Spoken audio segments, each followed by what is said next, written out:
3 nights for each of the 10 days. Okay? So that's how the experiment began.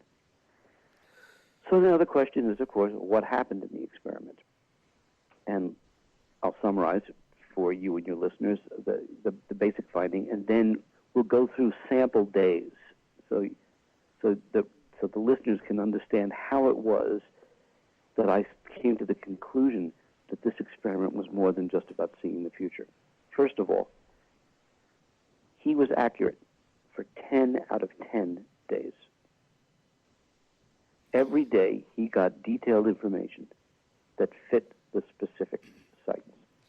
Well, I guess I would ask myself the question, and maybe the listeners are out there too wondering, when I go to bed, maybe I can, pre-suggest what I'm going to dream about during the night, but dreams have a way of just kind of going their own path, How did Christopher manage to go to sleep each night, or each of the 3 nights that he dreamt about each day that you were going to go out, and say, I want to dream about this day, what is going to happen on day 1, and then, not speak like, say, Edgar Cayce would at night and record it, but wake up and then write down what he dreamt about. That sounds like a very complex process. It is. He would actually sleep separately from his wife when he would do this. He would go to sleep with one of these pens that light up at night, and he would wake up 3 or 4 times in the night and record what his dreams were. Wow. This guy's a professional dreamer. He had been doing this already for 10 to 15 years before he met me. So this was, again, he was living a life that you and I and most normal people have never even heard of. Talk about sleeping disorders. Yes, absolutely. So let's now give you an example of the day that was the transformative day, the first day that led me to think there's more that's going on here, and ultimately it's going to speak to the God question, the God hypothesis. Uh-huh. It was day 5. Christopher has dreams the following information.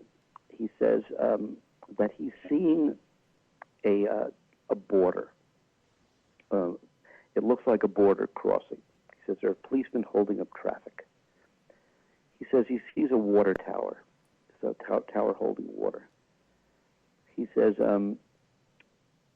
he sees a car with flat tires. He sees boats, lots of boats. This is the desert in Tucson. He sees boats, lots of boats. He sees this car that has a flat tire, or flat tires. The car has no oil, and he writes down it has no mineral oil, which is a bizarre thing to say. He also says the car reminds him of a British embassy. All of this is going to turn out to be important. He also says he sees a rows of tires along a chain-link fence. He says he sees me needing a credit card to get into some sort of store. He says he sees lots of umbrellas. And then he says he sees something about the Spirit of God.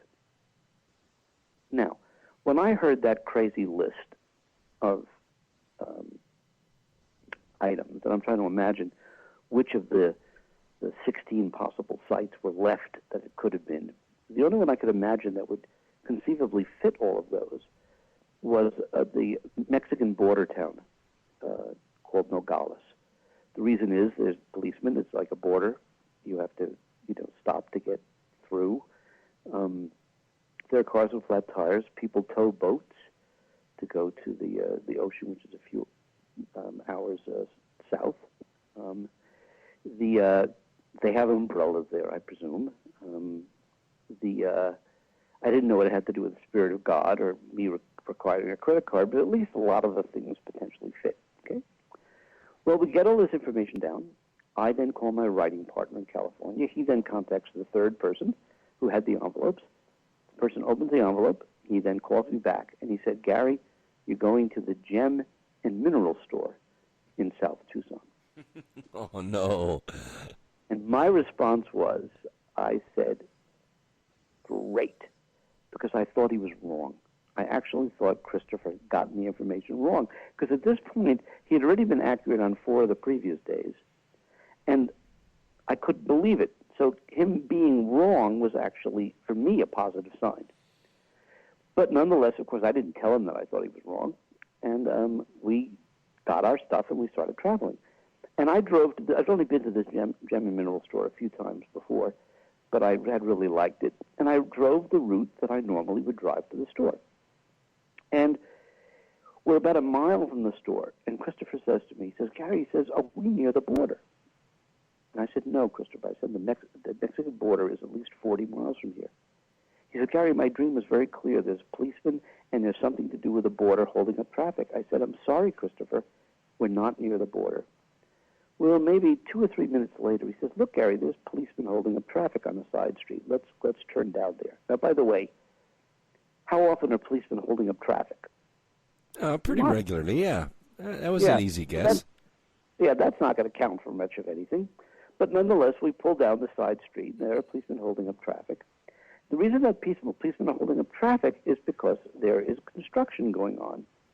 And it turns out in the area where the construction is a water tower. And remember, Christopher said water tower. And I looked at the name on the water tower, and I couldn't believe it. The name of the company on the water tower was a company called Borderland.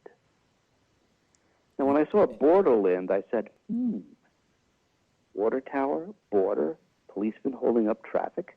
That sounds like a pattern. So I noted it. We then drive a little bit further along, and a car trailing a boat passes us.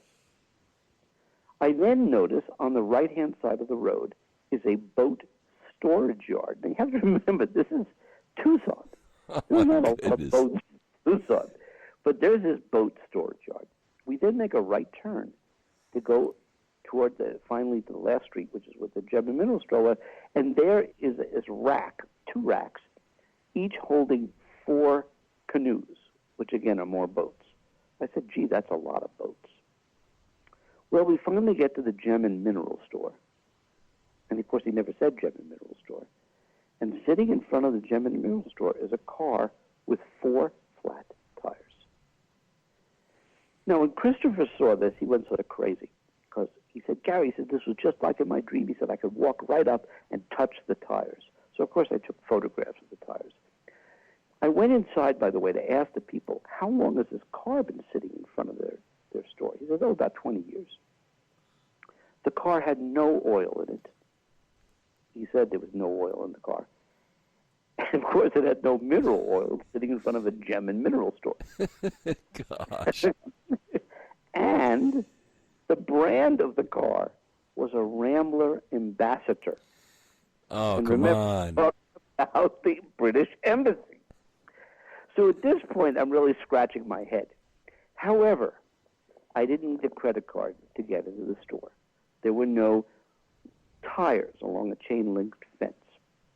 There were no umbrellas, and there was no spirit of God that I could tell. So, of course, we went back to the hotel, and we wrote down the things that fit, and we wrote down the things that didn't fit, and we called it a day. But clearly, he had gotten a lot of information accurate, even though I thought that he was going to be inaccurate. Well, now the weird part happens. This is where it gets eerie. We were running out of digital videotapes. And I told Christopher, I said, look, I said, I have an hour before I have to get to the laboratory, because I was still, running the lab in the afternoons. I took the mornings off to work with him, or early afternoons if necessary.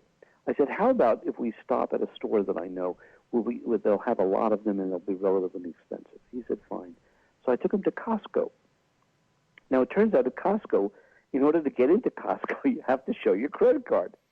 When he saw me showing my membership card even to get into Costco, Christopher said, I told you that you were going to need a credit card to get into a store. Oh, my.